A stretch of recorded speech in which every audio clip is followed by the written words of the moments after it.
ऐसे ऐसे 3 गुजर अगर नोएडा के या गुड़गांव के या दिल्ली के मारे होते तो जिन्होंने मारे उनके सर काट के जमुना शहर में, जमुना दरिया में फेंक दिए जाते। हम कभी कश्मीर की मूवमेंट के साथ नहीं रहे।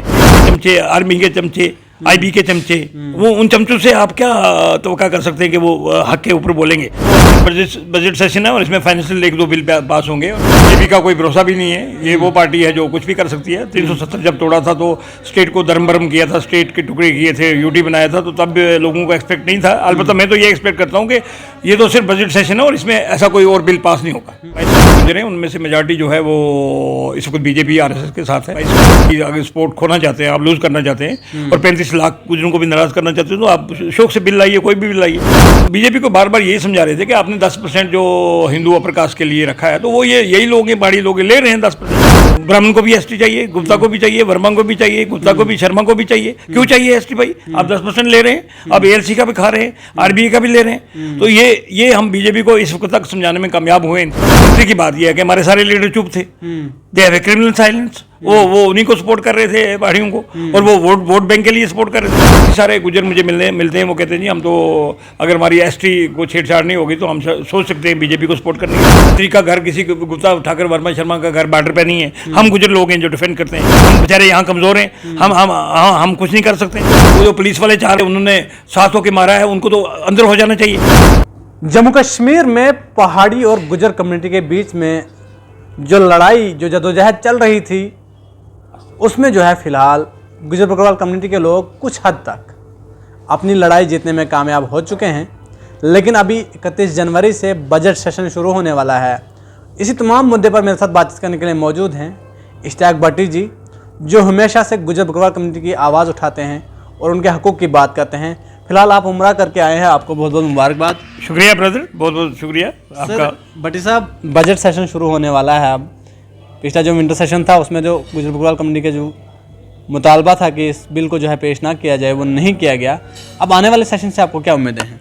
देखिए जी, ये सेशन तो सिर्फ बजट सेशन है और इसमें फाइनेंशियल 1-2 बिल पास होंगे और वो उसी पे बहस होगी।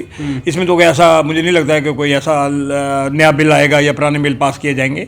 वो डेफर हो गए। उसके बाद ये लास्ट सेशन है इलेक्शन से पहले, तो मुझे लगता नहीं है ऐसा। लेकिन बीजेपी का कोई भरोसा भी नहीं है। ये वो पार्टी है जो कुछ भी कर सकती है। 370 जब तोड़ा था तो स्टेट को धर्म भरम किया था, स्टेट के टुकड़े किए थे, यूटी बनाया था, तो तब लोगों को एक्सपेक्ट नहीं था। अलबत्ता मैं तो ये एक्सपेक्ट करता हूँ कि ये तो सिर्फ बजट सेशन है और इसमें ऐसा कोई और बिल पास नहीं होगा। आपने पहले भी ये कहा था कि अगर गुजर बकरवाल कम्युनिटी के लोगों के हकूक़ के साथ छेड़छाड़ नहीं होगी तो गुजर बकरवाल कम्युनिटी के लोग जो है बीजेपी को वोट देने के बारे में सोच सकते हैं। अभी क्या लग रहा है, क्या रुझान है गुजर बकरवाल कम्युनिटी के? पूरे हिंदुस्तान में हमारे जो 22 करोड़ गुजर हैं उनमें से मेजॉरिटी जो है वो इस वक्त बीजेपी आरएसएस के साथ है, बीजेपी के साथ है। मुझे लगता है बहुत सारे गुजर हमारे जो है एमपीज हैं और बहुत सारे गुजर जो बीजेपी को सपोर्ट करते हैं। यही तो हमने कहा था कि अगर 22 करोड़ की अगर सपोर्ट खोना चाहते हैं, आप लूज करना चाहते हैं और 35 लाख गुजरों को भी नाराज करना चाहते हैं तो आप शौक से बिल लाइए, कोई भी बिल लाइए। हम बीजेपी को बार बार यही समझा रहे थे कि आपने 10% जो हिंदू अपर कास्ट के लिए रखा है तो वो यही लोग हैं, पहाड़ी लोग ले रहे हैं 10%। तो यहाँ आरबीआई भी ले रहे हैं, एएलसी भी ले रहे हैं, पहाड़ी स्पीकिंग का भी है। तो आप 4% के बजाय पहाड़ियों के लिए 8% कर दीजिए, लेकिन गुजरों का 10% उनको खाते हैं। उसी 10% में सारे कह रहे हैं जी ब्राह्मण को भी एसटी चाहिए, गुप्ता को भी चाहिए, वर्मा को भी चाहिए, गुप्ता को भी, शर्मा को भी चाहिए। क्यों चाहिए एसटी भाई? आप 10% ले रहे हैं, अब एएलसी का भी खा रहे हैं, आरबीआई का भी ले रहे हैं। तो ये हम बीजेपी को इस वक्त तक समझाने में कामयाब हुए इंशाल्लाह। और ये कोई किसी की जीत हार नहीं है। अलबत्ता हमारी लड़ाई ये थी कि हम अपने हकूक़ को बचा रहे थे। और बदकिस्मती की बात यह है कि हमारे सारे लीडर चुप थे। They have a criminal silence. वो उन्हीं को सपोर्ट कर रहे थे, पहाड़ियों को, और वो वोट बैंक के लिए सपोर्ट कर रहे थे। अब मैंने सुना है कि कुछ लेडीज़ के लिए जो कुछ सीटें रजौरी में, थाना मंडी और मेंढर जो है पुंछ में वो रिजर्व हुई है। तो मैं लीडरों को यही कहता हूँ, अगर आप अपनी कम्युनिटी के साथ नहीं खड़े होते हैं तो कल आपकी कम्युनिटी, हमारी कम्युनिटी जो है गुजर कम्युनिटी, आप अपने लीडरों के साथ नहीं खड़ी होगी। ये बताते रहना चाहता हूँ उनको। तो हाँ, बीजेपी अगर हमें ये बिल अभी नहीं लाती है और हमारा एसटी महफूज रहता है तो काफ़ी सारे गुजर मुझे मिलते हैं, वो कहते हैं जी हम तो अगर हमारी एसटी को छेड़छाड़ नहीं होगी तो हम सोच सकते हैं बीजेपी को सपोर्ट करने के लिए। बट साहब, गुजर बकरवाल कम्युनिटी के लीडर्स या गुजर बकरवाल कम्युनिटी के रहनुमा मानती है बीजेपी खुद को। रविंद्र रैना जी अक्सर और बेशतर कहते रहते हैं, लेकिन आपने देखा पुंछ के बफलियाज में 3 बेगुनाह लोगों को वहाँ पर किस तरह से मारा गया, पीटा गया और उसके बाद उनकी मौत हुई। क्या कुछ कहना चाहेंगे? ये तो बड़ी जाती है। और वो इसी कम्युनिटी के उनमें से एक आदमी जो है 33 साल से बीएसएफ में सर्विस कर रहा है और बॉर्डर पे है वो। उन्हीं में से एक आदमी जो है सेंट्रल सिक्योरिटी फोर्सेस का उसके सके भाई को मारा है। तो गुजरों के एक तरफ से home minister, prime defence minister parliament में खड़े होकर कहते हैं कि ये देश के रक्षक हैं, और कंधे से कंधा मिला के किसी खतरी का घर, किसी गुप्ता ठाकर वर्मा शर्मा का घर बॉर्डर पे नहीं है, हम गुजर लोग हैं जो डिफेंड करते हैं। वैसे तो मुसलमान उधर से जो आते हैं मिलिटेंट वो भी मुसलमान हैं, लेकिन हम उनकी सपोर्ट नहीं करते हैं। हम कभी कश्मीर की मूवमेंट के साथ नहीं रहे हैं, ये सरासर इन्होंने जाति की है। ऐसे 3 गुजर अगर नोएडा के या गुड़गांव के या दिल्ली के मारे होते तो जिन्होंने मारे उनके सर काट के जमुना शहर में, जमुना दरिया में फेंक दिए जाते। लेकिन हम बेचारे यहाँ कमजोर हैं, हम कुछ नहीं कर सकते हैं। बीजेपी तो कहती है हम गुजरों के बिल्कुल इस एपिसोड के बाद ये तो लिंचिंग है। ये तो राजस्थान में पहलू खान की और उनकी 2 लोगों की लिंचिंग की है इन्होंने, हरियाणा में ये तो उसी तरह की लिंचिंग है। लिंच क्या होती है? ये तो वो जो पुलिस वाले 4 हरामजादे उन्होंने साथ होकर मारा है, उनको तो अंदर हो जाना चाहिए। और मैं स्वयं साहब को कहता हूं कि आप एक अच्छे डीजी हैं, एसपी पुंछ एक अच्छा आदमी है, तो क्यों ये पर्चा जो आपने दिया है अननोन के खिलाफ, जबकि ये सारे वो एक कोई मेजर मनोज है, वो क्रिमिनल आदमी है, उसको भी अंदर हो जाना चाहिए। और वो सुनकोट का जो SHO और DSP थर्ड रेटर्स, उनको तो गिरफ्तार होकर अंदर हवालात हो जाना चाहिए। वो इसके पूरी तरह जिम्मेदार हैं। तो मैं SP पुंछ से और DC पुंछ से गुजारिश करता हूँ कि इसकी जो इंक्वायरी, इन्वेस्टिगेशन जल्द से जल्द हो गए, इसको फास्ट ट्रैक कोर्ट में इसका चलान होना चाहिए। मैं प्रोसिक्यूटर रहा हूँ, मैं पुलिस अफसर खुद रहा हूँ। कस्टोडी डेथ के लिए सुप्रीम कोर्ट की रूलिंग है कि अगर कोई कस्टोडी में, पुलिस की कस्टोडी, आर्मी कस्टोडी में मर जाता है तो उसकी जिस ऑफिशियल जो हुई रिस्पॉन्सिबल उसकी तनख्वाह से उसके पैसे काट के उसको कमीशन दिया जाता है। तो ये अगर कोई आपका पुलिस लाइन में या थाने में या कोई पुलिस अफसर या पुलिस ऑफिशियल कोई रेप करेगा, कोई जुर्म करेगा, तो आप सीधे SP पुंछ आप उसको कहेंगे नहीं हम ये हमारा पुलिस वाला इसने कोई जुर्म नहीं किया। ये कौन सी बात हुई? ये कौन सी कैटेगरी है? ये कौन सा क्राइटेरिया आपका?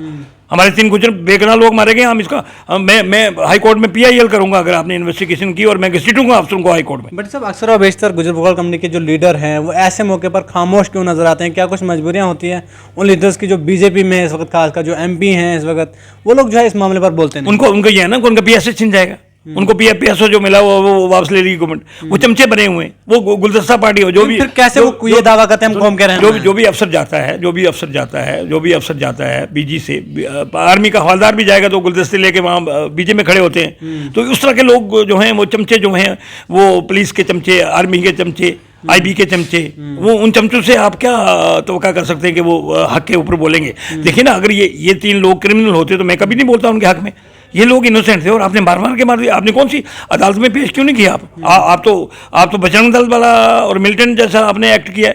तो आप बजरंग दल और मिलिटेंटों में आप में और पुलिस में और जिन लोगों ने उनको मारा है उनमें क्या फर्क है? कह रहे पुरअसर हालत में उनकी मौत हुई। कोई पुरअसर, वो तो सामने वीडियो वायरल हुई है, मुझे तो नहीं पता, मैं तो सऊदी अरब में बैठा था, लेकिन मैंने वीडियो देखी है कैसी मिर्च डाल रहे हैं उन पर, कैसे उनकी पिटाई कर रही हैं। और एक आदमी तो शायद मुझे लगता है कि वो ड्यूरिंग टार्चर ही मर गया था, उसके ऊपर 2 सिपाही चढ़े हुए, और वो उनमें से 2 आदमी जो है पहाड़ी में बात कर रहे थे, वो पहाड़ी जबान में गालियां दे रहे थे।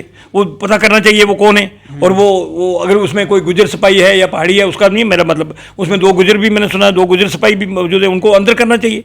तो ये कौन सा तरीका है कि पुलिस वाले साथ होकर आर्मी से मरवाते हैं? वो लोगों को लिंच करके मार दिया आपने।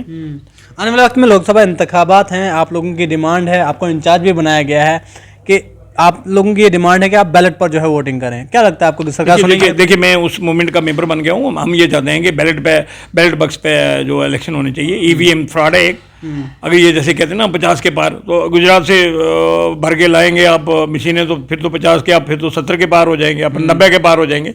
लेकिन अगर बैलेट बक्स पे यहाँ वोटिंग होती है तो BJP को 1-2 सीटें मिलेंगी, जम्मू वेस्ट की 2 सीटें मिल जाएंगी या 4 सीटें मिल जाएंगी, 4 से ज़्यादा नहीं मिलेंगी। तो हमारा कहने का मतलब ये है कि आप बैलेट बक्स पे वोटिंग क्यों नहीं? लोगों का यकीन उठ चुका है, लोगों का एतमाद खो चुके हैं आप। तो आप जो अमेरिका जैसी बड़ी कंट्री में वहाँ बैलेट बक्स होता है, सब यूरोप में बैलेट बक्स पे होता है, तो आप EVM क्यों पकड़े हुए हैं?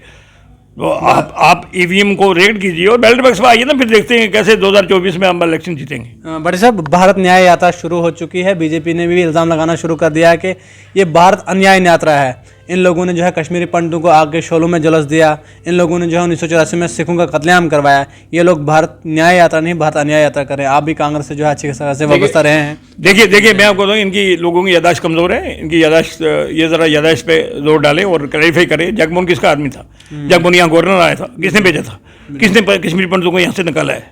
और फारूक अब्दुल्ला की गवर्नमेंट थी, वो फारूक अब्दुल्ला गवर्नमेंट छोड़ के चला गया था, वो उसको तो ये कांग्रेस कहाँ थी उस टाइम? ये तो वो वहाँ तो जनता दल की गवर्नमेंट थी। और ये इल्ज़ाम किस पे लगाते हैं? अब अभी भी ये 10 साल हो गए इनको, तो जो भी नेहरू ने ये किया, इंदिरा गांधी ने ये किया। जब इंदिरा गांधी ने पाकिस्तान के 2 टुकड़े किए तो आपका मोदी साहब कहीं थैला लेके आरएसएस का वो मंत्रों में घूम रहा था।